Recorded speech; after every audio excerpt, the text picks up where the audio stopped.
Hey, everybody, this is your girl Zarina, and you are tuning into Talking the Walk live here, radio, with your boy Anthony Jefferson. Hey, what's going on? We're not on the ones and the twos, everybody. Can you hear me? Started.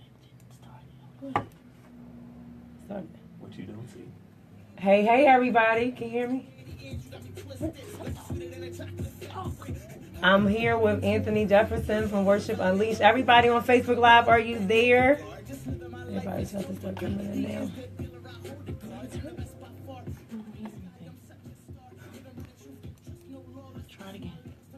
Hey, everybody, can you hear us? Can you hear me? Can you hear me? Can you hear us? I can hear it. I can hear it. Thank you guys so much for tuning in Talking About Radio. I'm sorry, you guys. We had a little ones and the twos with Renata Henderson here. Blame her. That's right. Blame her, y'all. It's ignorant and it's right. But but we're here with Anthony Jefferson in the studio. I'm trying to let everybody see us. Can y'all see us on Facebook Live over there? I got the big comfy couch chair. You got the little toddler chair, but we going to have a good time in the studio today. So what's up, bro? You ready? Because you know I got a packet of questions for you. Only have 5 answers. Live. 5. You're going to be here for an hour and a half. I got about 45 questions. But here again, thank you first of all for coming. I wanted to bring you on. This is the 3rd week that I'm here with Facebook Live. Well, not Facebook, it was Spiritual Neck Radio. But if you remember last year when I started over with Talking to Walk, you were one of my 3rd guest then. So it's kind of like God brings everything podcast, full circle. We were talking about doing radio then, so we're here. We have TV. You had Worship Unleashed, which wasn't even out then. Not at all. So many things was going on. So many things is full circle. We're getting the likes there. Thank you, everybody, for tuning in. But outside of that, just to make it plain and simple before we get into anything, how did you simply become a follower of Christ? I was raised in this thing, honestly. Okay. I will say becoming a follower of Christ and becoming an actual doer of Christ were 2 different things. Follower was just something that was second nature because I was raised in it. Becoming an actual doer was something that I had to go through some things to actually experience and, really knowing for myself. So shifting into a relationship. Absolutely. What did that look like for you? Well, what age did you get saved in, and when did you feel like when did you begin a relationship? I got saved around the age of 10, and I actually rededicated myself when I was 18 at my home church now, which is Bethel Deliverance. Okay. But I was working it that summer, and I visited one Sunday, and I rededicated my life, and that's really when I everything kind of came full circle. But I was raised in church, the church boy, type things of that nature. But honestly, 18 is when I rededicated myself, fully understanding what it entailed. And so, question about that, because like you said, you grew up in it, and then you switched over. Why do you feel? What made you change? What was the encounter that you had that made you want to take it serious? It wasn't forced. It was no longer forced. It wasn't something that you had to go to church on Sunday morning and Sunday afternoon and Sunday evening and Wednesday evening and Monday evening and Wednesday and Thursday and Friday. Something that my grandmother was a pastor, so it was something that we had to do. And when you're in a family church, you do a little bit of everything. My family sung and played. I played drums at that point, so that was something like I had.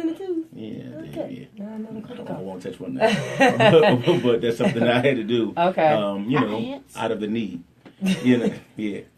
Not gonna happen. I know he should have never told us. We gonna be calling you there Anthony, we got some ones and the twos for you. Okay. So it makes sense though, because you hear a lot of people, they PK kids or they grew up in the church and it's kind of like the thing to do. Like church is just it. Like it's kind of like going to your grandma's house for Thanksgiving. This is what you do. But then you go through some stuff and then it becomes real for you. So just a little bit of things that you've gone through to kind of let everybody know how real it was. So when you were raised by your mother, you were raised by your grandmother, and your father was he around? He wasn't really around much, correct? He was a financial provider. He wasn't that active member. He was that one that showed up at every big event to celebrate you, but the actual investment, he wasn't that guy. There. So I will say my father was there. He would call me every day. We would talk every day, but the actual relationship, I didn't have that. What I mean? So he was present, but not present. So how was that for you growing up as a man in church? We know that God is head, he is a he, and so you know that order, but you didn't have that order. So how was that? Do you feel like there was a void for you? You had to kind of learn something. How was that for you growing up? Absolutely. I feel like it's unfortunate, but the woman's presence is so prevalent in church that a lot of times they try to fill both voids, to try to fill both areas. Male, father, the aunts try to do what their father wouldn't do. The grandmother would try to compensate to help the single mother. and it's great. But a lot of times, I will say I had an awesome godfather that showed me how to tie a tie. That showed me, it's okay to get a manicure and a pedicure and not be considered feminine as a male. Things like that.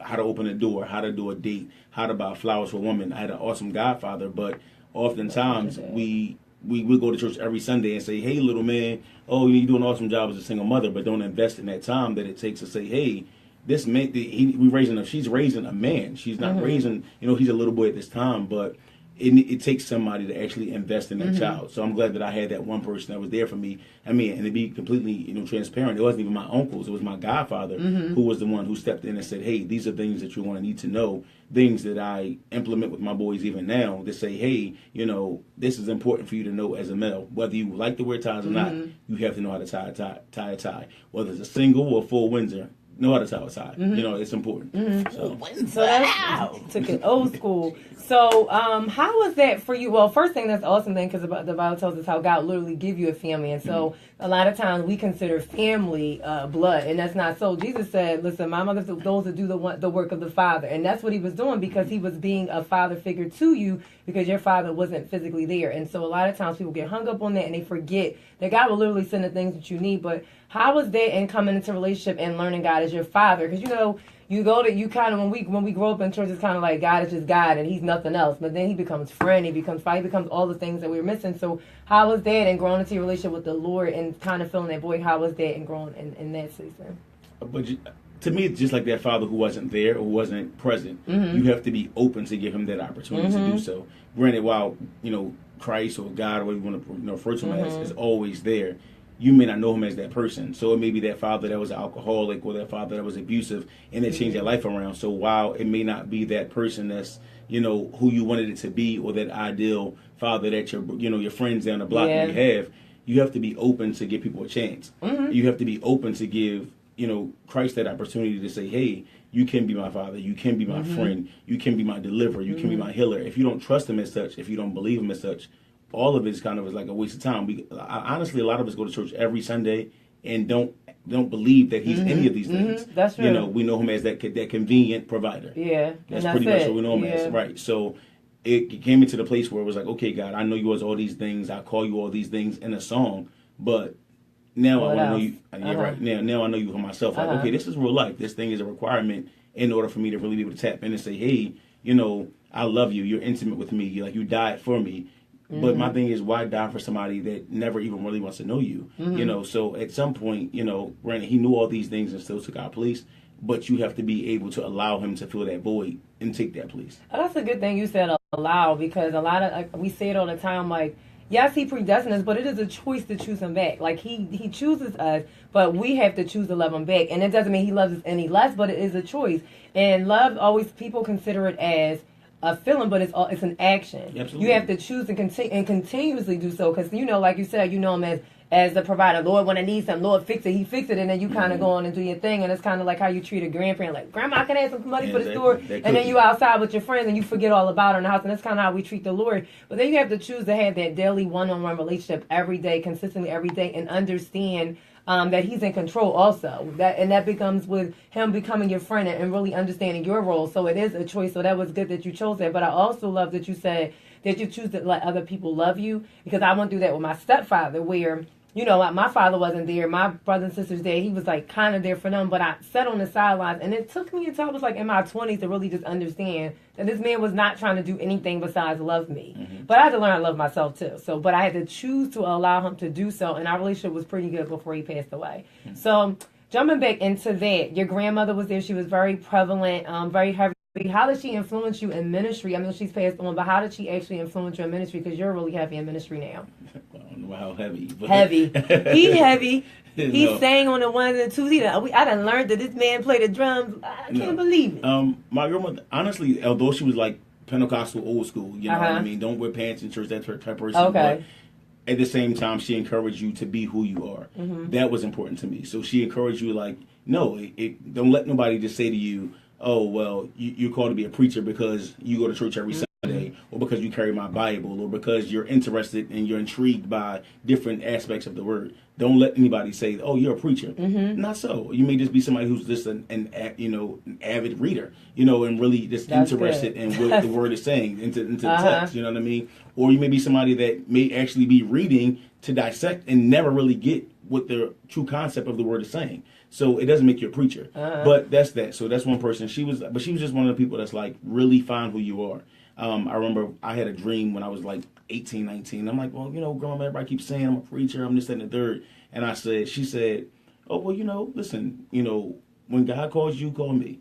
And that was the thing, because I was looking for her for that validation, for that confirmation to say, this is what you are, baby. Because, I've seen her speak things and it really happened. I've seen her cast out demons, things of this nature. Like she really, walked what she walked, she talked what she talked, and she really lived by it. So her word was bond for me. But even in that, God had to remove her from my life to understand that, your relationship with me is tied to her. So I'm going to remove her to show you who I am. That's right. Because it's really based on, your relationship is based on who I am to her. Mm-hmm. She went through her go through. Now you have to go through yours on your own two feet. So. Yeah. Well, first of all, I love when you said, your grandmom said, when God calls you, call me. Because what she made it very plain to you is, well, I didn't get that. And so, I'm not going to go with the hustle and the bustle of what everybody says, because, you see a lot of people walking in things in church today and before, and that's not their call. Mm-hmm. It doesn't mean they're not gifted. We're all gifted. We're all called for a specific purpose. But a lot of times people listen to what people say and they ain't listen to what God say. Or they look at the anointing on someone else's life and that looks good, so I'm going to try that too.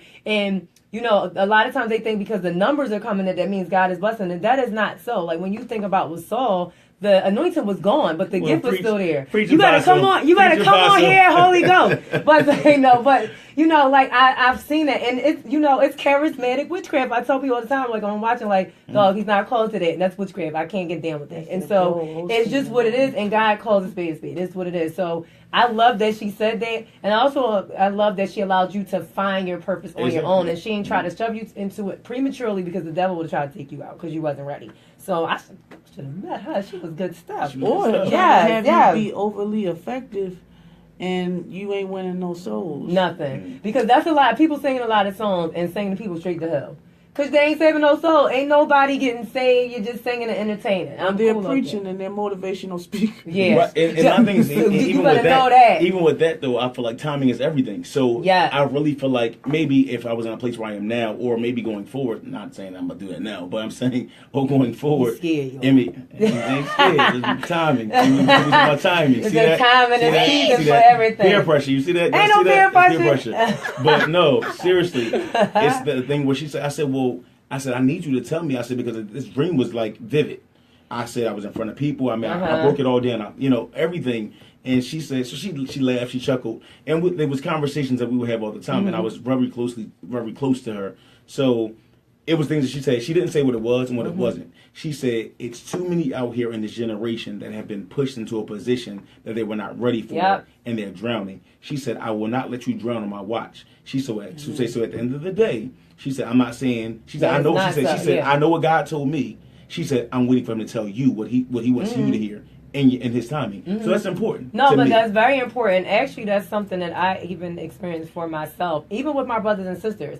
Like my little sister, they love the Lord and stuff like that. But I had to back up and allow her to find her own thing. And I used to talk. And the Lord was like, be quiet, because you're not her God. I am. And so you have to understand who's in control. And because she had that relationship, she understood that it's his time and it's his call, it's his purpose, and she needs to move herself out of it. But she also was awesome because she still kept you covered in prayer. Exactly. And she still was like grooming you into that. And so that's what a real honest leader does. And so I'm telling you, she's good stuff.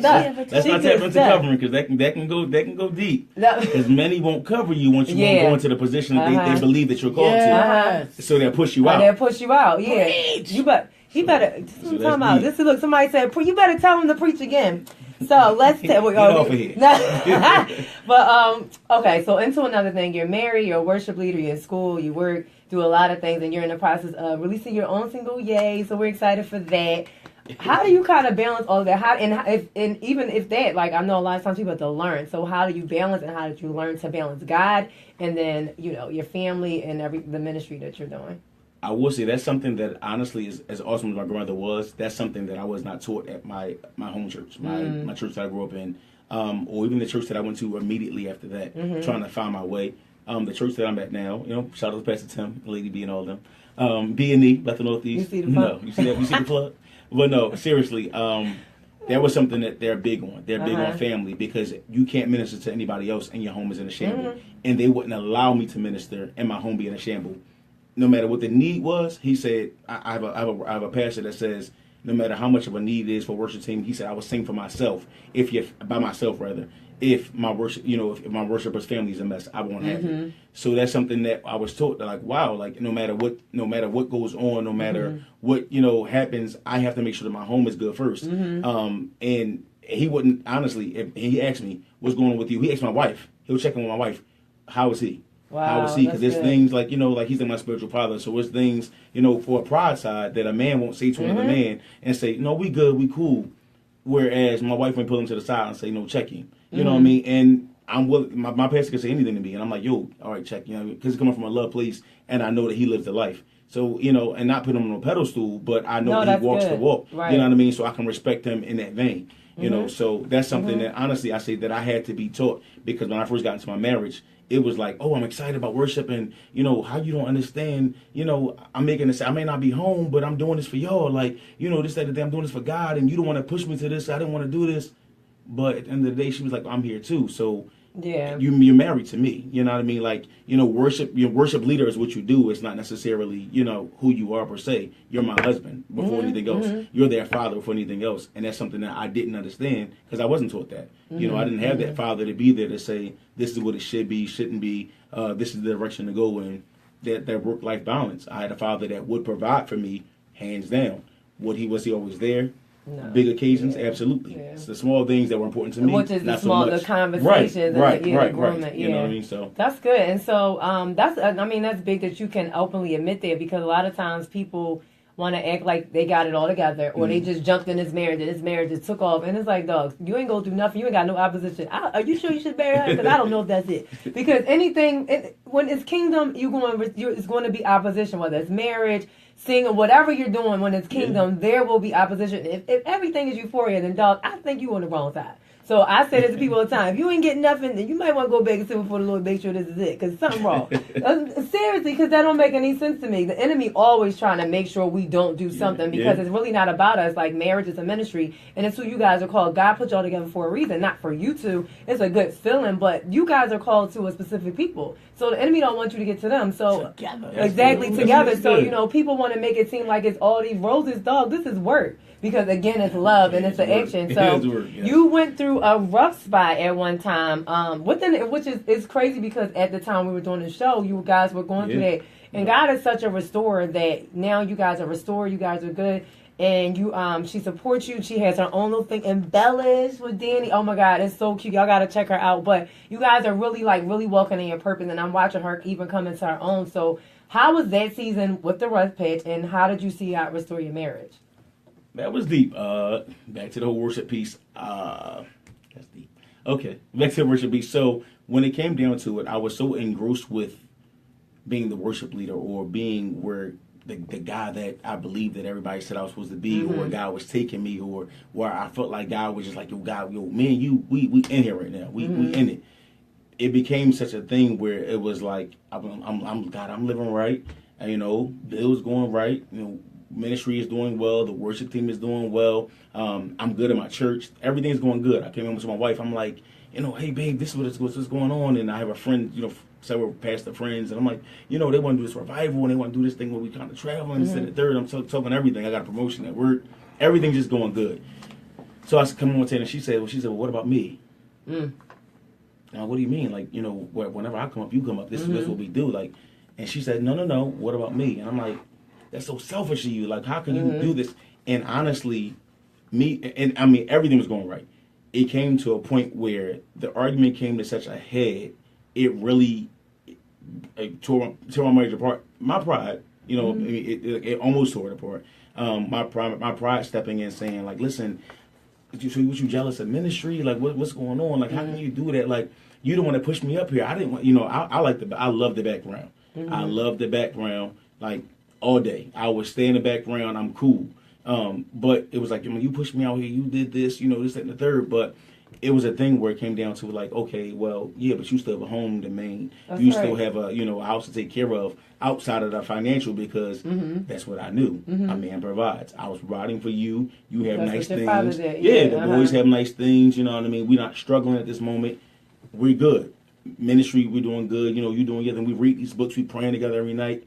But all in all, I was praying. That's where it comes. Right. Listen, that's where it comes. We praying together every night. But we were praying for things of prosperity. We were praying for things, ministry. We were praying for the children. We prayed for everything but our marriage.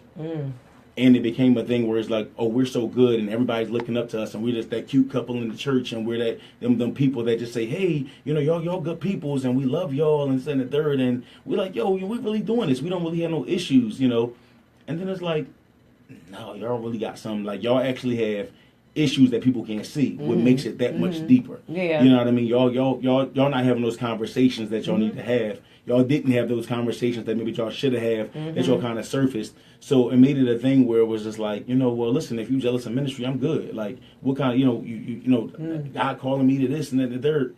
It was a pride thing. And honestly, it was something that we both had to work through. But at the same time, like, I mean, I'll be transparent. Like, I'm from moving out. Moved out of my house for 6 months. I didn't go to church for 6 months. I set myself down for 6 months. But it was something that, again, back to leadership, back to, I had a church guide for myself, where it was, my pastor couldn't do it, my first lady couldn't do it, and I loved them to death. I loved them like actual parents. They couldn't do it. So it was something where it was, though, I said, okay, well, cool. I've always prayed for, in another moment, sidebar, like, my wife, when I met her, and she's a prayer warrior. When I met her, she was considering, leaving the church because of some of the things of the church and being, converting to Islam. Wow, okay. Absolutely. Wow. Absolutely. So the first time that her and I actually went to church, we were friends. The first time that her and I actually went to church together, she went in. I mean, like, complete intercessor. Like, I'm looking like, I'm like, yo, I'm like, yo, we were on my high school friends from, like, yo, chill, babe. Like, like, get up. Like, you on the floor. Like, what's going on? And that night, it's funny that the very thing that I prayed for my entire life, the thing that I was talking to my grandmother about, the thing that I said, God, I want my wife to be, she was, and I couldn't appreciate it in that moment because I was taking a little break from church because I'm like, I'm good on this. And I asked, I said, well, how do you, she said, some reason I always end up on the floor at church. This is what made me propose to my wife 6 months in. She said, I said, why do you feel as though you need to always hit the floor? And I asked this question out of like an embarrassment, like a shame type thing, like, yo, you that pretty girl, like you on the floor passed out, like what's going on? She said, when I come into his presence, who am I to stand at him? I must bow at his feet. You better come on here. Go ahead, man. You better come on here, Daniel. Literally. Yeah. That was, I want to say that was the beginning of October. I went and got her ring 2 weeks later. That's awesome. Yeah. Well, one thing we know about the story with Ruth and Boaz is that she was walking in she was doing her thing, and she had such a relation with the Lord, and that's what attracted the anointing. Attracted him because he saw the humility in her, and that's what you saw, and that's what a wife is, and that's somebody you want to cover you because of the fact that she would be able, if you can humble yourself before the Lord, you can humble yourself, and that's what I had to go through because I wasn't even humble with Jesus. Like, Jesus, what? So he took everybody away. Like, oh, I'm gonna sit you down. So I get the sitting down part too. It's funny because we both went through that at the same time. He set you down. We started talking. He set me down earlier this year, and now he's kind of just like. It's like a work in the day thing. Like, wait, bro, I'm calling you every day and something else is happening. But I love that. Yeah, it's literally like that. Like when you're obedient, because that's the thing about that. We could have chose not to, and we could have stayed in rebellion because that's what we were doing because we were prideful. Or we could have chose, and we chose to, and now we're seeing the manifestation of what obedience does. But what was the turning point for you two to actually come back together? Because I remember you were separated. I was talking to you, and you was telling me you didn't know what was going to happen. And the next thing I know, y'all was out on the town. You had made an outfit. I said, well, okay. So what happened? Like, what was that moment where it's like, okay, we're going to work this out, and we're going to stay together? I could say out of everybody, like family, friend, enemy, my wife was the one that would not let me forget what God said to me. My grandmother was gone. My grandmother's been dead 8 years now. My grandmother was the one who would not, my wife was the one who would not let me forget what God said to me.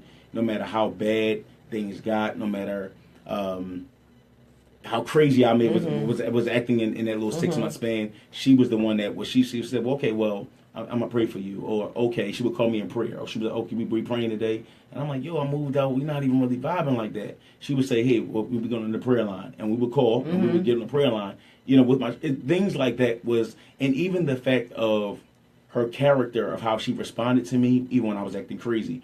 She had her moments too, but even at that, they never superseded who she really was. It never was a thing. She was a thing where she was like, okay, I'm going to keep praying for you. I'm going to keep pressing. I'm going to still cover you. I'm going to still continue to do the things as a wife would do even when we're separated. I'm like, it don't even matter to me. I don't care. Things like that was like, yo, you tripping. And honestly, and there was times in my past was like, yo, you tripping. Like, she got an amazing woman. I'm like, I don't care. It don't matter. My first lady would call, same thing. It don't matter. It took God to really set me in a place. And it was crazy because our prayer life got stronger when I moved out. We would talk every night. We would pray every morning. We would pray every night. And I'm like, yo, I'm living in this place, and I'm still picking my kids up every day for school, and we doing this. And I'm like, and nobody knew. And she was like, well, how Anthony doing? He good. He's cool. A woman that would cover you when you acting crazy, and would still make sure that nobody else could see you how you're actually being. That's good. You can't let go of. Yeah. And I would have been a fool to let that go. And not saying that I deserved it, not saying that it was something that she should have done, but it was something that she did, and it made me respect her. I had to respect her on a different level. But that was the love of Christ. And absolutely, that's the thing about it. When you really learn, and when you saw you was guys were praying, like that's what happens. Like I tell people all the time, when you put something out there, you ask God to do it, you can't determine how he does it. I prayed that prayer with somebody this year, and I told you, and he still has me praying for that person. It's not even about us being together. I'm praying for that person because I asked God to teach me how to love people like that. So he said, oh, you want to? Okay. I'm going to teach you how to love somebody when they talk about you, when they don't want to talk, when they yell at you. But that's what Danny was doing. But marriage is our reflection of our relationship with the Lord. It is our relationship with his bride. And so that's what Christ does for us. He intercedes for us. When we didn't love him, he was still interceding. He died on the cross before we even decided to choose him back. And so that's what a wife does. That's the same relationship. So God knew what he was doing. So for all y'all out there that's going through something, y'all better go on here and get on that floor like this intercessor did. But what we're going to do is we're actually going to jump to a song. We're going to jump to some people on Facebook, and then we're going to come back. So jump to a song. Lord, you better come on, Danielle. You better like this one, not a song. Hey, everybody. Oh, Monica's on there. Let me see who's on here. Lord Jesus. Wait a minute. Monica Prevel. Oh, hey, Pastor Tim. What's going on, Pastor? Yeah, Kashawn Harris. That's somebody from your church? Yeah. What's up, Keish? Monica. Just finished the Bible study. Sheila. You know Sheila? Oh, Pastor Sheila. That's Pastor Sheila. Hey. Oh, Pastor Sheila. Pastor Sheila. Shauna. Oh, Shauna can speak out there. So for people that's on Facebook, answer this question for me, especially you married people. What is your comments or about what he just said in reference to interceding? Have you been in that space where you had to cover your spouse and they didn't want to be with you, or even in this place where you guys were just in a hard, tough spot? Have you guys experienced that, and give your comments on that and on how God helped you to go through? Or even if you have a question, maybe you're in it now and you just might want to give up. So maybe we can pray for you guys. I see you, Danny. You better go here, wife. You better go here. Why you better go here? And we have what? Keisha, Astria. I'm sorry, girl. I tore your name up. Don't she turn up. She tore it up a little bit. Joanne. Sister Bird. Hey, Pastor Joe. Tim. Oh, hey, Earl. Jesus is the director. I ain't nobody's director. Somebody's our director. And Monica. So anybody out there, if you have any questions or concerns about that, maybe you're in that now, you can call in to 215-782-8464 if you want to speak about it, or you can put your comments in the comments here. Who is Stephen? Steph, brother. brother. But right now we're listening to Renata Ray's Never Knew You. And listen here, you don't want to hear him say he never knew you. Want to be in rebellion like this old here wasn't here. They got the worship of Lisa. Praise God, he came. You better go ahead and bring his soul back, Danielle, because I don't know what happened to this one. I couldn't help. Real life. Yeah, Shauna. Okay, so we want to talk about Shauna because she actually went through that with her marriage. Like, it's crazy. Shauna, you want to call in? I ain't gonna tell people to call in, and then like, I don't feel like. Oh wait, we also got What? Y'all want to come on here? Too late. We got Ryan and Frank from BNE in the building. Ryan tried to hide. Family, they came to support him. Thank you guys so much for tuning in. And Shauna, we're actually going to read your comment in a minute. So we're going to come back in a sec.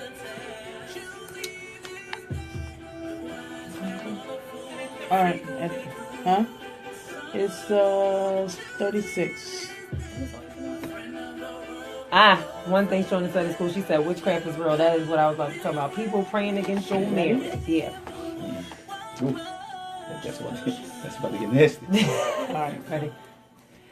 Hey. Thank you guys so much for keeping it locked the entire time on Talking Walk Radio. We are still here with Anthony Jefferson, who just, I don't know if that was a 1 and 2 or what was that dance? I mean, like a little, That was a boomerang. You know, the Flex boomerang like dance that. that they do on Instagram. Like Monica said that's her song, Renata. She was listening to it. But I wanted to actually throw to a comment that Shauna said. She said she can relate because she went through some things with her marriage as well. And she said she's overcome the battle, major warring for her marriage, and as well as witchcraft is real. And that was a really good comment because a lot of people don't understand, especially with you being in the forefront. Witchcraft is real, and people literally pray against you. They pray against your marriage. People want to have somebody else's spouse, or they're just on assignment to destroy marriages, and that's what they don't teach as far as that it is a spiritual battle. And when you talked about not covering your marriage, the enemy had legal access to do what he do because he can't do anything without legally having access. And then when you talked about the thing with your father, we think about generational curses. It doesn't mean he was a bad person, but you picked up those habits, whether you was around him or not. Your DNA it's the same. It is what it is. And DNA. I was like that with my mom, where it was kind of like, if you ain't doing what I say, then see you later, bye. And I was, how I talk to y'all, like, I tell ya. And the Lord just sent me there like, girl, you can't keep on talking to people like that. They gonna bust you in your throat when you home. So he had to teach me how to like be quiet and to learn how to pray. And that's the thing. It doesn't mean that what God is sharing with you isn't so. But it doesn't mean that you are to say it to that person either. Like your grandmother said, learn when to speak. God might just give it to you to pray over because you are his covering. That's good. You're his help me. So it's not exactly. And it might not ever be for you to say, because one thing I've learned is I've said many things in prayer and they'll come back and say it to me. And I said, well, Lord, this prayer thing really worked. So I really had to get that's the knowing who's in control thing. I'm not in control. I am somebody's help me, and that is all. Now, sometimes God might have you to say something, and it might hurt them, but that's tough love, but that's under his leading. So anybody out there, again, if you are going through this, remember, witchcraft is real. Y'all better get Psalm 35. Y'all better pray that over yourselves, because the enemy, he has legal access to do his thing, and a lot of times we are off our posts. We're busy running. Like he said, he was in ministry. We're doing all this thing, and we're not covering our marriages. And so this is what happens. But praise God that you had a praying wife that no matter what the enemy was saying, she spoke what God had told her, because we speak things. And the enemy can literally, he'll play with your mind, especially you, like you or myself, and he'll have you to speak it out because of the fact that he'll use us to do that. Like, we're God's mouthpiece. And we live life and death is in the tongue. So I'm grateful that she was speaking life into your marriage, even though it was looking like it was. So one thing I wanted to ask you, since you've been through this, and there's people that's watching, I actually know some people on here that is actually going through in their marriages, what advice would you give to somebody in that season where it just might look like, listen, though, it's not going to happen, knowing how God has restored you guys so tremendously, what advice would you give to them? Just be intentional. Seriously, just be intentional. And be open to the idea. It wasn't until I was open to the idea of change that things changed. Because I had shut down on which is crazy, the thing that brought us apart, which I believed was ministry at the time. Like, what I thought was ministry, like, me being so busy and, you can't respect me in ministry and you don't support me in ministry. The thing that I thought that it was not at all. It was something that God was trying to teach me within me, but I was ignoring. So it was something that he was trying to use her to teach me, but I was so ministry minded that I couldn't hear what God was actually saying, and it was which was crazy, and it happens far too often in the body. We get so caught up in doing the things of the things of the church. You know what I mean? That we forget that it's something outside of this. You know what I mean? You have to live this thing outside of the four walls. So I would honestly say just be intentional and more than anything else, be intentional about your prayer life with your whatever it may be, not just your marriage, but your marriage, your ministry, your business. Be intentional about what you say to God and be very direct, because it's things that we often just we lay at his feet, and we, instead of laying them there, we just throw them at him and keep it moving. And it's like, all right, well, take this thing serious. How serious are you? How bad do you really want it? You know, how bad do you really want it? Like I would say, God gave me everything that I wanted in both my wife, my children, my family. Things He gave me everything I wanted quickly. Yeah. And it was quickly. And it was something I was, all right, God, now that I got it, I'm cool. I'm gonna be going to church.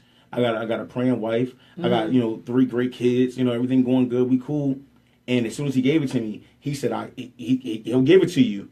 But how the package comes, like I have stepchildren, so to speak. I was like, I would never marry somebody with children. And that's not what I'm doing. I'm not into that. I'm not playing that game. No. And I told God how many children I wanted. I told God the wife that I wanted, how I wanted it. He gave me everything that I wanted, but He didn't give it to me in the package that I expected it. So, so it was something that I got so comfortable, and I got so comfortable in a blessing that I forgot to actually receive it. You know what I mean? So that's what it really was. Granted. Exactly. And I understand exactly what you're saying, because the last relationship I was in, I was like, I'm not doing that. And I was praying to like learn how to be a mother, and He taught me that in that time that we were together, I was able to learn those motherly things, and God was using that to prepare me for when I am in that season of being a mom. But it didn't come the way that I thought it was. It didn't look like it did. But when it came, it was like, oh, okay, God. And so you begin to grow. And so do you feel as though that season was necessary for you to grow and for your marriage, for what you both went through? That season was necessary for both my marriage. It was necessary for my parenting. It was necessary for my ministry. It was necessary for worship. It was necessary for my mental. I tapped into things, and hear me out. I want to see a therapist. Get one. I got one. Get one. Listen here, they good stuff. Get one. They're amazing. Yeah. Because that's right. It's so cliche in the church. That's good. Yeah, because, and not even just the church, but in our culture, we make it seem like, oh, you're crazy if you go see a therapist. Absolutely not. Yep. You know what I mean? Yep. Other cultures are thriving because they're able to vent to somebody that is not biased. Because I go see one. It really helped. It helped me tap into areas. I can communicate with my wife better now because I went to see a therapist. You know what I mean? Like, and granted, great, I'm not taking anything from prayer, not taking anything from the church at all. You need that. Without that, you won't stand. Right. That's your foundation. But God gave you all these awesome instruments, these instruments and tools to utilize, but we won't tap into them because we're so ignorant. Pride. That's pride. Exactly. Yeah, that's pride, because ain't nothing wrong with me. You know how ain't nothing wrong. Something wrong with you. That's pride. Yeah, something wrong with you. Because this is what I had. This is what the Lord made it very plain for me. All the relationships I was in, He said, you are the common denominator. So who got the problem? How do you keep attracting the same thing? You can't keep saying something wrong with everybody, and you keep on going. It's you. And it don't mean people don't have their issues, but God is like dog. Like, that's how I told Jesus. Like, He be like, dog, listen. Hey, let me tell you this, daughter.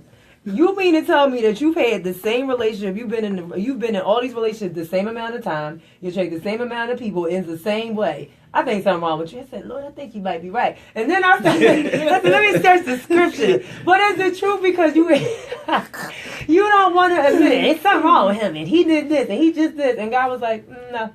Because you knew, and you still allow that in your space. So it's you, and that means that you're looking from something from Him because you're not healed in a certain area. It's you. It doesn't mean that He doesn't need to get healed, but so do you. And stop pointing a finger all the time. And when I really got to that place, it was like, okay, look, He tore me up so bad, y'all. I cried so bad. Like, I'm sorry, you had that moment of snot and all that. Because you really had to understand, like, wait a minute, something wrong with me. Yeah. But that came through me going through therapy and them asking me questions and making me think, like, wait a minute. And then you said receive, and she asked me, like, are you ready to it? And I'm like, maybe I'm not really ready for what I'm saying I'm ready for, because I haven't even gotten through this part. And what I don't want to do is, it doesn't mean we don't come in and think we all got our issues, but I didn't want to make somebody feel like they were obligated. I just, you know what I'm saying? I didn't want to put those things on them, because that's like, it becomes a toxic relationship where it's like, it's loving on a condition. And I didn't want that. And so that's not God. And so that's how my relationships were. And that's when I began to realize that's because of the fact that because of all the rejection you went through, if somebody doesn't love you this way on condition, you leave them or you do things to shove them away. So who got the issue? You do. So it's you, boo. That came through therapy. Y'all better get y'all one of them. Y'all better get y'all one of them therapists. So I wanted to ask you this because a lot of marriages, relationships, the people, just relationships in general, suffer because of pride. And so God gave me the scripture, and I want you to, I'm going to ask you too. So the Bible says in Philippians 1:21, for to me, To live is Christ and to die is gain. How have you learned this in your marriage and your relationship? That's good. That's good. It's an on-the-spot question. Want me to read it again? No. Okay, I okay. I know the scriptures. Here. The scriptures. Okay. Well, how do I take that? You said applying to my marriage or my life? Both. You can, as far as relationships in general, your marriage and then relationships in general. Well, you can say your life, marriage and your life here. You have to. Well, first of all, a lot of us go into a marriage and don't realize that you have to die to that oneness of you. So you have to become the oneness of two. Mm-hmm. You know what I mean? So in our reality, when I went into my marriage, we didn't have any problems. So I didn't have to really, she just like, oh, you're a good guy. You're different than the other ones. This and the third. I'm like, oh, you're different than the other ones. So we good. Like, we cool. And we meshed. We had this beautiful, lavish wedding, it's like great stuff. And then when the reality set in, it was like, but it peaked in. It wasn't like big stuff would be thrown at us. It was like we would have one big debacle, and then it was like, oh, we're great for 3-4 months. And then something else would come up. Then we're great 3-4 months. Mm-hmm. So it was something that was like, but she was still living as a single mother in a marriage. She was living as a single mother, and I was living as a single man. Mm. So it became a thing where it was so how do these two come together? Mm-hmm. We live in the same house, but now we're co-parenting and we're roommates. Mm-hmm. How do we become one? How do we really marry this thing? How do we mesh this thing together? Mm-hmm. So our separation brought us closer. Not saying I recommend it to anybody else because it was a coward move for me to leave. I own that. But it was, it was hurtful. It was expensive. But it was, I will say, but it was necessary. It was expensive. Uh-huh. But it was necessary because it taught me a lot about me. It gave her time to deal with her. Uh-huh. But this is the thing. Not saying that I rushed into my marriage. Not saying that I don't believe that the timing was right. I just believe that, honestly, it was things that we should have addressed. That we, that you kind of brush over. Yeah, absolutely. Keep it 100.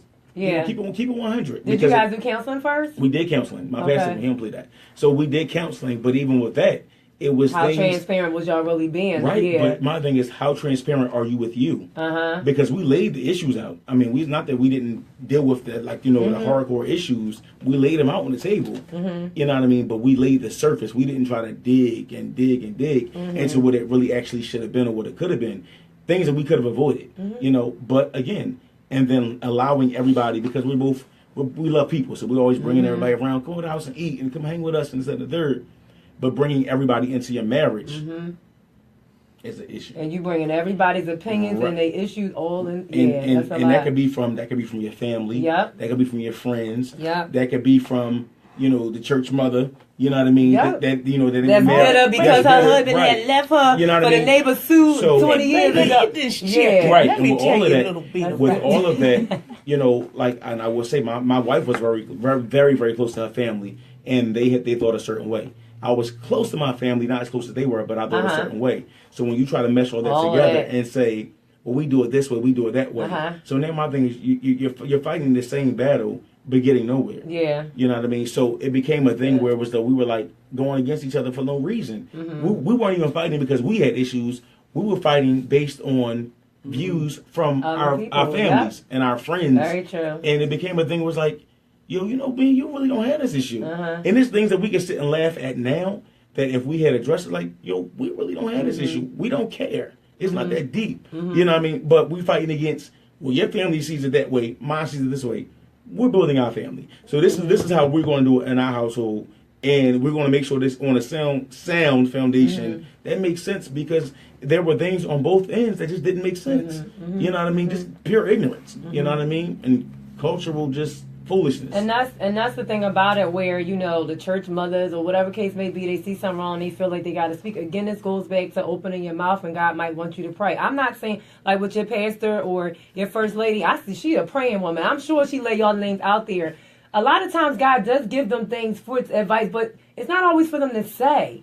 And when you are, and another thing is, you have to be very careful in giving advice in your own emotions, because people come and they giving you their emotional advice. It ain't even your advice. What they really doing is they talking to the person that they got the issue with, and they telling you it's your issue. And now you done took it back home to your wife. Now y'all arguing, and that's how the enemy gets in. Sneaky again with witchcraft, what we talk about with pride follows Leviathan. Leviathan is a spirit that's very sneaky. It twists everything. And so you might say the sky is blue, and they say, well, it's blue, it's gray. And so y'all need to go this way. It's always twisted. And so you have to be careful where you're getting it from, and in what space that person was. Right. And so a lot of times I'll just nod, like, oh, okay, and then I'll go back, okay, I'll pray on that. But before I would take it like, such and so said, right. And now y'all sitting there arguing about something that's not even so. And we dealt with that. Yeah. And also, a lot of times things are presented. Even if you look at the biblical text, not going there, but even look at the biblical text, you can't really, certain things and certain parables and certain stories of the Bible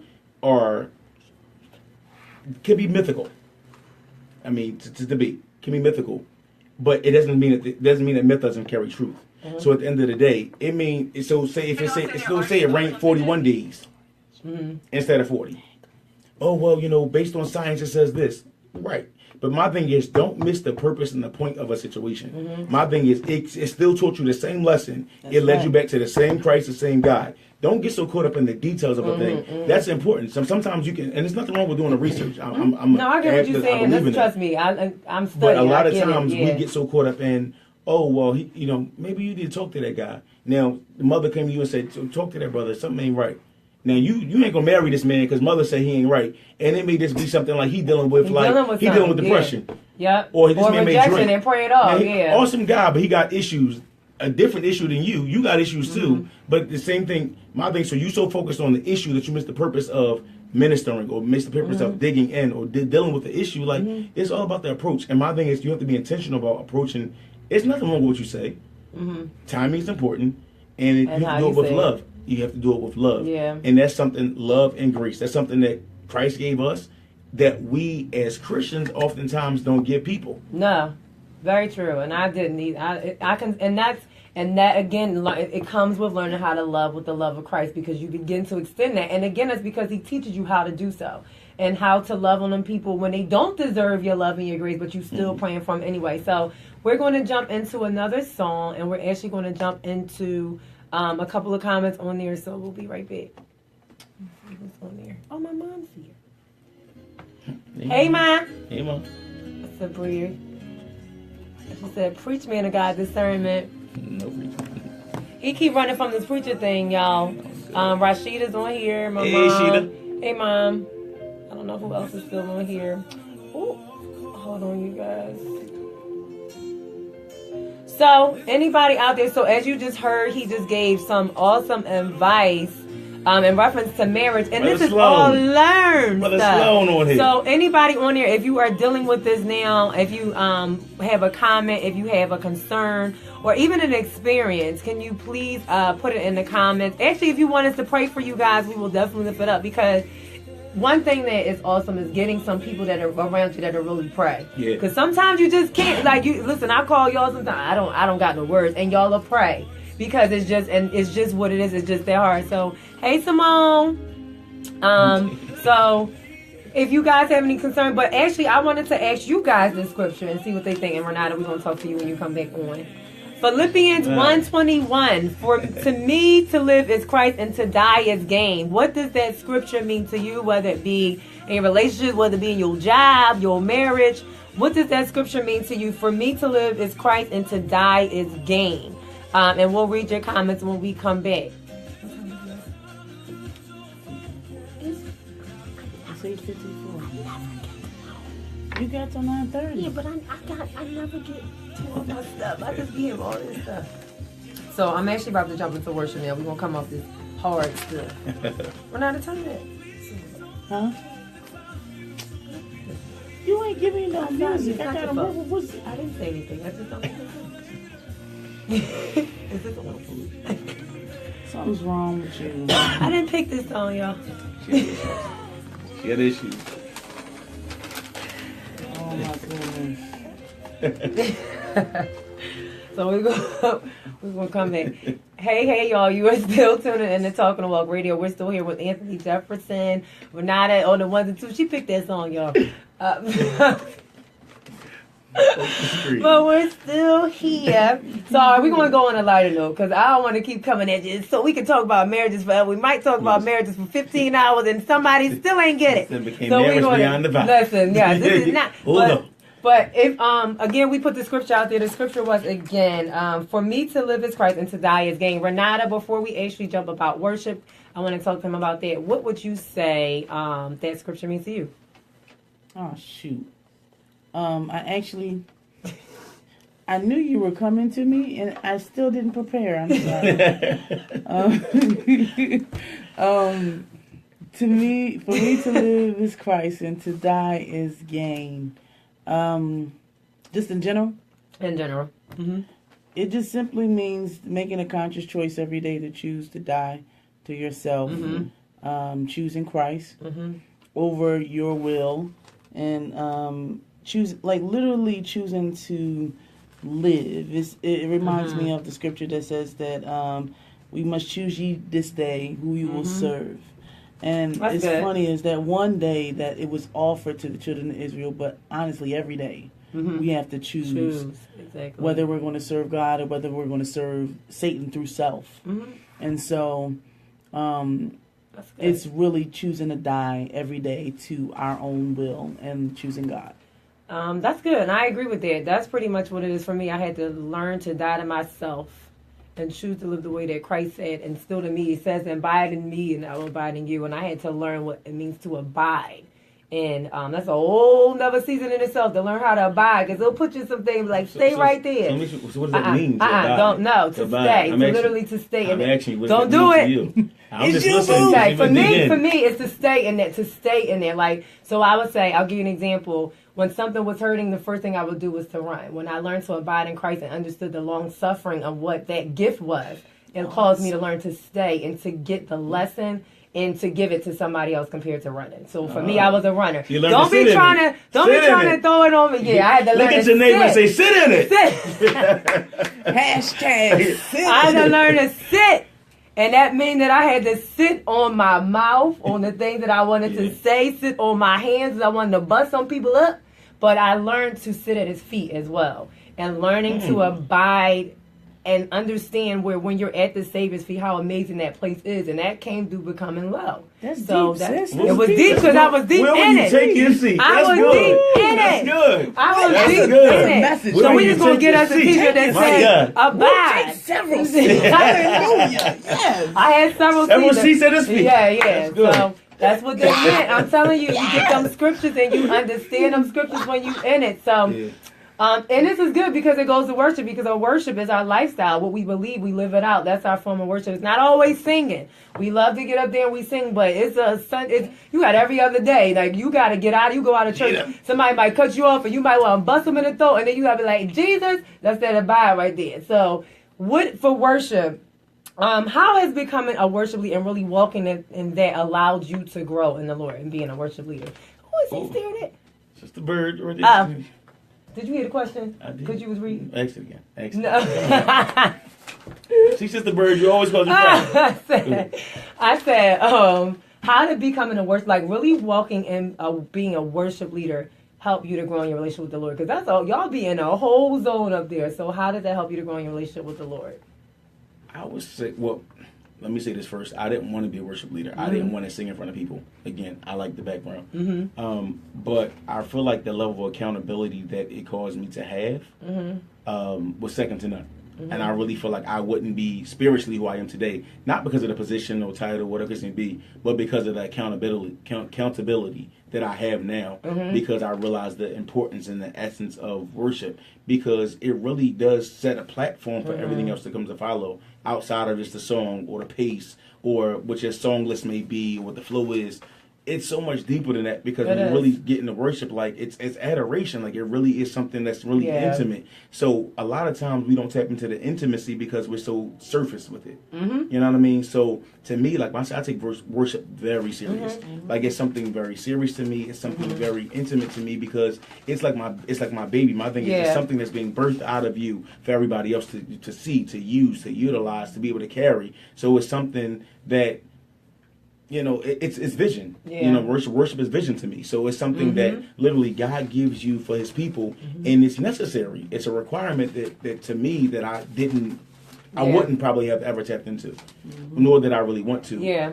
So that's a good thing that you say that, because it talks about adoration, but it's also a healing process. So because you up there and you in worship and people be laid out. How has that helped you to heal in many areas of your life, and how have you seen that heal others when you're up there? Because I'm sure y'all see a lot from up there than we do when we sitting right by you guys. So y'all can see if you can see them, because you be in it. I mean, it's just a place. It's just a place that you have to be in. I don't really see it so much of like I always pray for that. Like I pray for God to lead me to remove all flesh. These are prayers that I may pray a whole lot of different things, but certain prayers I pray weekly. Yeah. Remove flesh. God have your way. You know, things that may seem basic, like spirit flow, things of that nature, but things of like.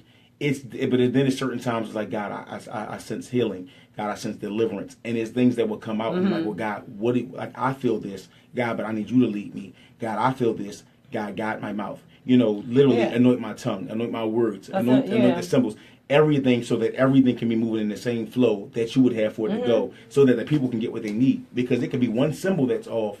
That can throw something off. Yeah, so, exactly. You know what I mean? So it's something on one that, accord. Absolutely. Right. So that's the importance and the essence of really knowing what worship is, and the essence of importance of it is deeper than just a song. So how it got me was honestly, okay, I can even say down to when my mother was diagnosed with cancer. It was something that I didn't really deal with. I'm like, okay, well, God, I know you was a healer, the other good stuff.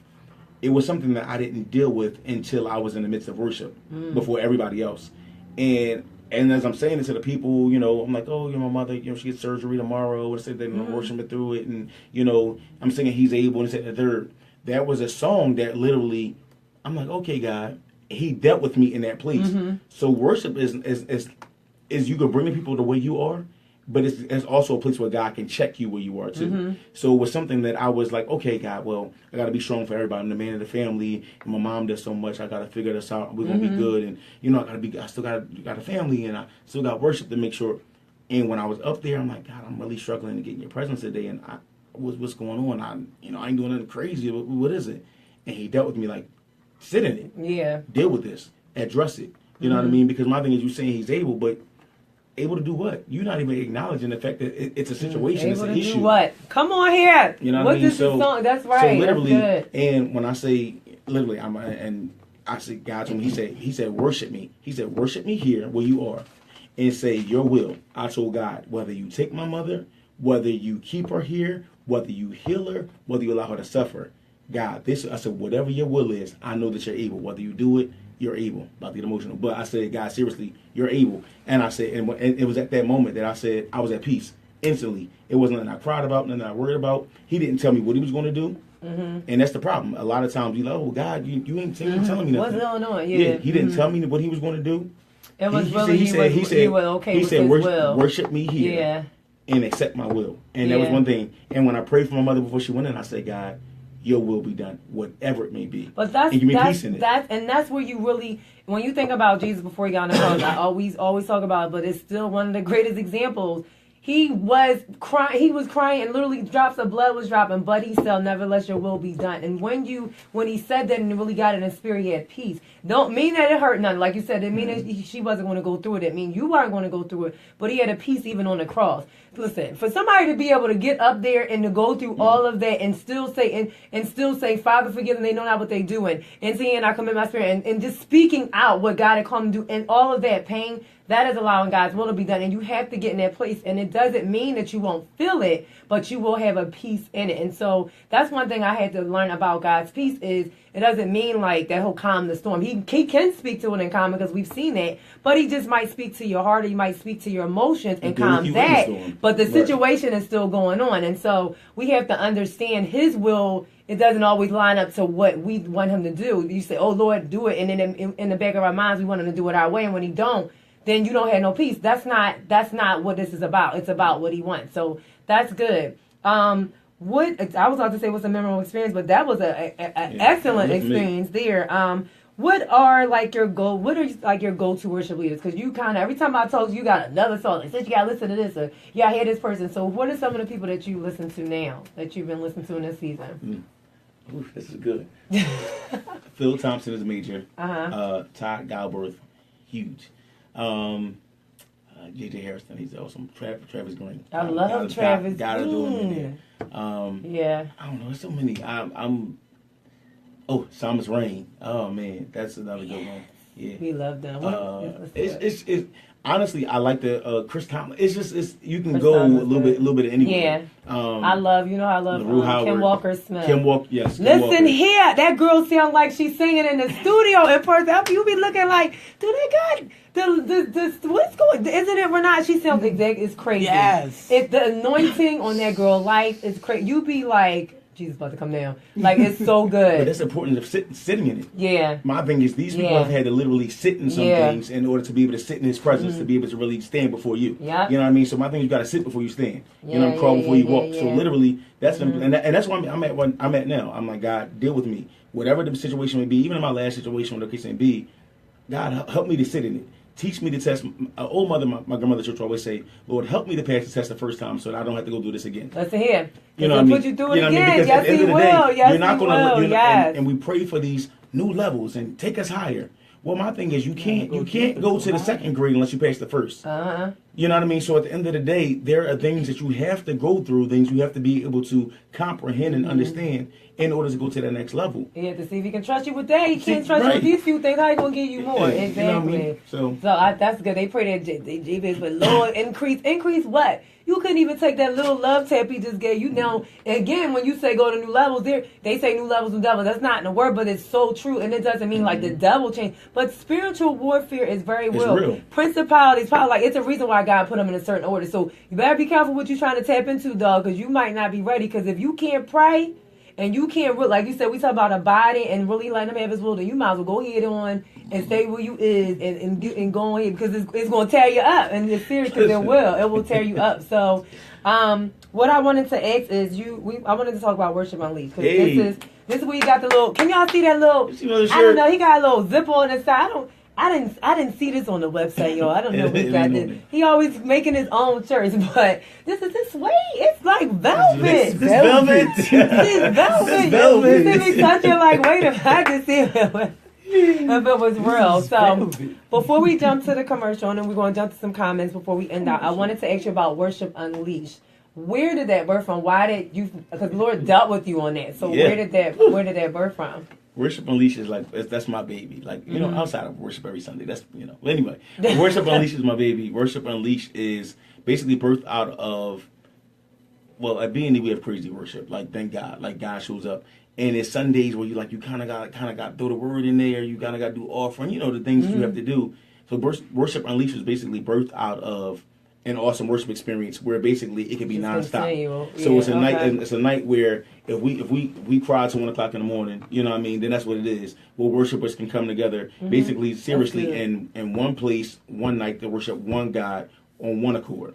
So that's something where we can just come together and just give God what it is. It ain't about. It's not a concert at all. You know, I hate that stigma that a concert can bring. But it genuinely it's a night of worshipers getting together and really saying like, yo, God, we're in your presence. We need a move. We expect a move. Not just in our church, but in our churches, in the body as a whole. Forget the denomination of it.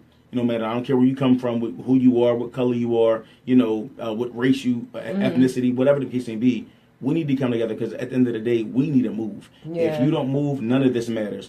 So my thing is we can worship in 1,000 different places every Sunday. But if we can't all come together on one accord and we say worshiping the same God, what is the point? So you think about the upper room experience, and they were on one accord, hearts to turn towards them, and they had to be in crazy worship. They were at a time where they didn't really know what was going on. Jesus was gone, and he just knew that they was called to see, and it's like, Lord, what do we do? Well, we might as well pray and sing a little tune. I'm sure you was probably in there, little drummer boy tapping. Wait a minute. But Nada was singing, I think she was never knew you, and I don't know what I was doing. I probably was laying on the floor with some tears or something. You know, I always cry. But they was on one accord. I can't. Not these things. No more tears. They was on one accord. So share with the people when it is, where it will be, when is Worship Unleashed, and where will it be? Worship Unleashed is Friday, November 3rd at 8 p.m. sharp. At Bethel Deliverance Northeast, 7770 Dunyan Road, Philadelphia, PA. Come out, and I will be releasing my single Freely Yours that night. Freely Yours. Yes. Oh, there you go. That wasn't key, but it was good. You know, you were. I'm trying with my promo, y'all. Get my promo voice together. No, you're just going to do interviews. You're not going to sing. No, but that's not what I tried to do. We're going to worship together. Worship is in a song, so we can worship in different ways. You know, you heard that, Sister Bird? We can worship in different ways. I think that he might got something against you, Sister Bird. I don't know what it is, but I felt it in my spirit, and it didn't feel Christ-like. So we're actually going to jump to a promo and with Ashley. Do you see it on there? Renata on the 1 and 2. Ashley, we're going to play it at the end. We're going to blame Renata for getting here at 7:55. So she was at maybe 7:50, but she was hungry, y'all. So we're going to we're going to throw to a song, and we're actually going to throw to some comments here. I'm gonna come for you. See, that ain't even right. You ain't telling me. That was 7:45. You put this song going. It is on. Danielle's still there. I saw you, Umar. You hater. I see something about Layback is here. This is the biggest hater alive. When you see him run, Anthony. That's right, Umar. Ira said, true worship begins with a deep respect or reverence for God, a frame of heart and attitude. This must be fixed in one's mind before we go further. An act of worship is an act of proceeding from or the result of that attitude. That's good, Ira. I'm going to read that when we get back on it. I know you are, but you're preaching. She says... Hold on. Oh wait, she actually went here. She gave us scriptures. She went. I can't.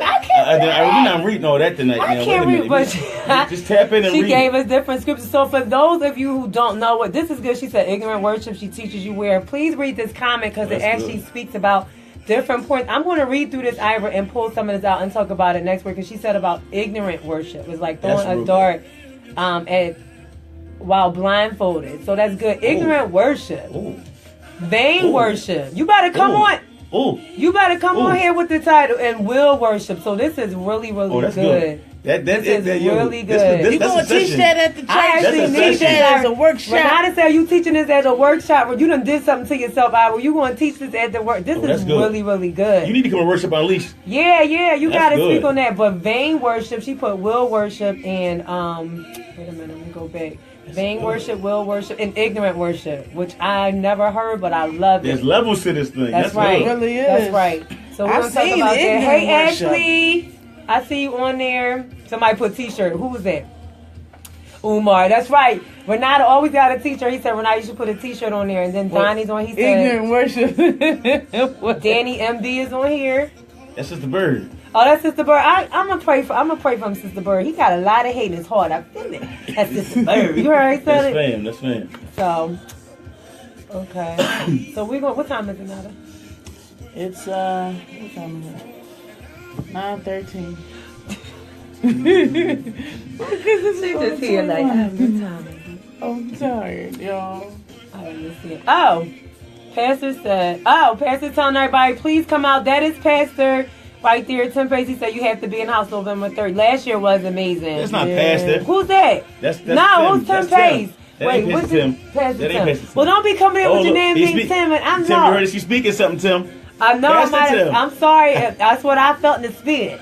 So, Pastor Tim Pace. That's right. Get your t-shirts. That's right. Speaking good. Hakeem. I ain't no pastor. I think Halima's on there. And Angel. Hey, Angel. Halima's on there, too. Halim, I think I saw you earlier. If you on there still. What's up, bro? And Prevel and Monica and everybody. Thank you guys so much for keeping it locked here. We're about to come back. I'm going to do the promo. Oh, you got it? Oh, Ashley, she got your promo. That's the RWC? Yeah. So there's an awesome conference coming up, you guys, that is dealing with some stuff we spoke about today, especially generational things and loss and situations with your family. So we're going to jump into that. Can you hear it? Go ahead, Mark. Hold on. You can't just... No. You got to ease out. Yeah, you can't just like... Ease is over. Teacher right now. She don't know better. Yeah. No. What's wrong with it? Can you guys hear this? As loud as it's going. Okay. If you can't hear it, we'll give you guys the information. Yeah, it's not as loud as it goes. So it's not loud enough for you guys to hear. Sorry, you guys. But what I will do is that is Ashley Chandler in the ones and the twos in the comments. Ashley, can you please put the information for the conference in the comments for people to come out where they can register and a little bit of what it'll be about. So if you guys are interested, it is an awesome conference coming out. Awesome pastor as well. Please put it in there and they will be able to, they'll be able to contact you or they'll just be able to buy their ticket and come out. So we're going to come back in. Guess I can't. Okay.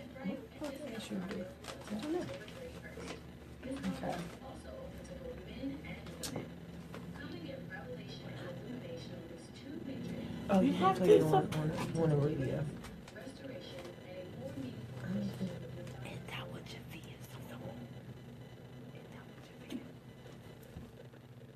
Did y'all see me give her now? Y'all see me? That was the unsaved hand. This side is saved, y'all. I promise. But I can't. 50-50. Thank you guys so much for keeping it locked the entire time. We are actually in the last bit. It goes by so fast.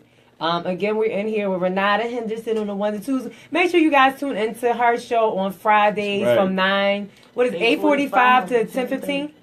10:30 every Friday here on Spiritual Connect Radio. It is Power Hour with Coach Nada. I'm on the other side, and she gives you guys some amazing points. We're here with Anthony Jefferson. Don't forget about Worship Unleashed. We'll actually be talking about that November 3rd. It's free, y'all. I don't know if you gave y'all that, so if y'all thought you had to pay, now y'all really can come, because y'all ain't got to pay nobody. Y'all just come out. There is free will offering. But free will. Remember the will part. But I wanted to jump back. That means you will give an offering. But, we wanted to, I wanted to jump back into what Ira just said really quick. When she said, true worship begins with the deep respect or reverence for God, a frame of heart and attitude that must be fixed in one's mind before we go further. An act of worship is an act proceeding from or the result of that attitude. But what she did was she gave some amazing points about ignorant worship, about the difference between ignorant worship, vain worship, and will worship, and true worship. So it's actually 4 different ones. I want all of that. And I am actually going to take this, and I'm going to speak about this next week because it's so good. But the thing that I loved the most was the ignorant worship, and it talks about the fair in reference to, looks like the Pharisees, worship in the unknown. So pretty much not knowing what you're really worshiping, which is who I was, where he spoke about earlier, where he says, like, okay, but you will what? And it was like, Lord, I keep on worshiping you, so I say, but who are you type thing. Mm-hmm. And, we go in there and we get caught up in the hustle and the bustle of things, but that's really ignorance, because we don't even know what first of all, we don't even know who he is. That's right. So how can you really worship somebody you don't even know who he is and what he's called to do for you? And how are you really worshiping if you don't even know what worship is? Because people say I'm worshiping, but are you? You don't even tell me what that means. And so a lot of times, again, we talked about earlier, it's not just a song. And people get caught up in it's a song, and I sang the song and I clapped my hands, so I worship God today. No, you didn't, because you didn't lay nothing at the altar. You didn't allow God to heal. You didn't allow him to have his way. And so that was one point that I took from ignorant worship. So I'm just saying, Ira, that was some good stuff. We got to pull that. I'm going to give that to you, and we're going to have to discuss that again because we're running out of time. Hey, Pastor Donna. She said, hey. She's there. And Mary, she said, is that Daniel? So I just thank all of you guys so much for being on with us today. But what I wanted to do is to ask you, Anthony, 2 things. For somebody that may be watching, they might be struggling in their faith because they're going through it in their marriage. That is a faith test. They're like, Lord, you told me to marry this person, so what's going on? Or they're strictly struggling because they don't really know God. Like we talked about with worship, they can't. It's like everybody's going off, but they just can't tap in. What would you say to, I guess, both of them, 2 sides of that? What would you say to them, knowing who you know who God is? Well, for the one who can't tap in, my thing is, you can't judge your manner of worship by somebody else's. Mm-hmm. So because somebody else may be screaming, because you don't scream doesn't mean that you're not worshiping. Because you don't pass out does not mean you're not worshiping. Because that person is passing out does not mean that they are worshiping. Mm-hmm. So it's important, you know what I mean? It's important to know God for yourself. And honestly, until you really get into that place, you really won't be able to tap in. You have to really get into that. It's an intimacy thing. That's right. You know what I mean? Just like yes. Just like you know, when you're intimate with your spouse, you know what they know. They should know how to respond to your physical. My thing is, when we're intimate with God, we should know how to respond to the spiritual. You know what I mean? Mm-hmm. And vice versa. He knows what we need. He's given us what we need. He's a positive in those moments. Yes, we have to be able to receive that. We have to be in that place. So it's really important to be able to just know God for yourself. So because you may not scream, if you're a crier, cry and get what you need. You know what I mean? If you're a runner, run and get what you need. But no matter what, and if you're a person that gets it in your shower, get it in your shower. Because at the end of the day, that's right. True worship is not in front of the people. It's not in front. It's not, and it's really not. It's not. Because it's like I had experienced Monday morning that took me out of here. You know what I mean? Literally in my shower, almost late for work. I'm not late for work, but literally that almost took me out of here. But it was something that was like, God, I know that I still hear you. And it was a song that I listened to before, but it was like, God, I know I still hear you. You still speak to me. And it's like, I'm saying like, yo, like literally I was laid out, y'all. Like your worshiper is calling. Your worshiper needs you. I didn't need anything, financial. I didn't need anything physical. I'm not sick, thank God. None of that. God, I need you. I need to feel your presence just to know that we're still in connection. We're still in communication, because it's times where we feel like he's not speaking. He's always moving, but he doesn't always speak. Yeah. You know what I mean? So that's where I was. And the fact that I could just feel your presence. You ain't to say nothing, but I needed that extra push and move. So so that's that. Get to know God for yourself, and just become more intimate with him. I love that you said that when you said that it's not always in church in front of other people, because when I really encountered God, I was in my room. And I had a worship experience, and that's when I knew God was real. And I used to be so caught up with the whole, I got to get it at church, and that's the only place you can get it. And when I realized that I could just tap in, that was our relationship. And it took my relationship with God so deep in a second, because I realized I didn't need anybody but God. To tap. I didn't need a pastor. And it's nothing wrong with these things. God calls us and gives us all different gifts, but I didn't need them. But I was so hung up on the need of it. And when I realized I only needed Him, that desire for Him was just like on 10, because then that became the personal one-on-one. Then it became real. Then I was like, this God is real, because I'm standing, like you said, I was standing in 7-Eleven, and you hear you, or he speaks a word to you, and you know it's and you cry, and this girl probably tapping at the butter cake. But that 2 twice filtered coffee. Hallelujah. But to that point, can you imagine if we all tapped in that intimate place at home and came to church? I'm not saying, not saying that we should come and not be. There's some weeks you just need to be fed. But for those ones who are carrying that weight and can't tap in, we'll be able to bring the people where we are. That's what we're supposed to do. The ones who are claiming to be the worshipers, if we could really tap in at home and then bring that worship with us, and we all get together on that level, it would be crazy. That's what we say. And that's why you seen in the everybody say, the book of Acts, that's it says in the Bible. No, this is what God is restoring us to. If you really see it, that's how He's bringing us back to that.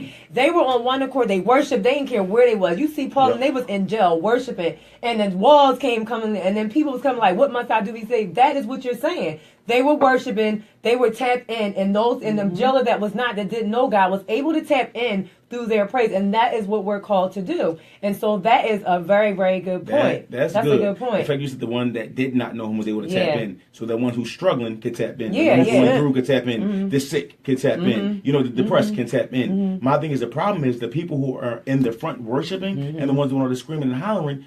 We're coming to church expecting that move just to come with the church. No, don't be wrong. Some weeks you need that. But sometime if you come with that expectation and that preparation, that's right. Worship is preparation. You have to be prepared for this thing. Because my thing is, if we all prepares you for heaven, right? Yeah. Listen, just like they prepare for battle, they prepare for war. He never lost. He never lost the battle. You know what I mean? Ever victorious. So you better know He never lost the battle.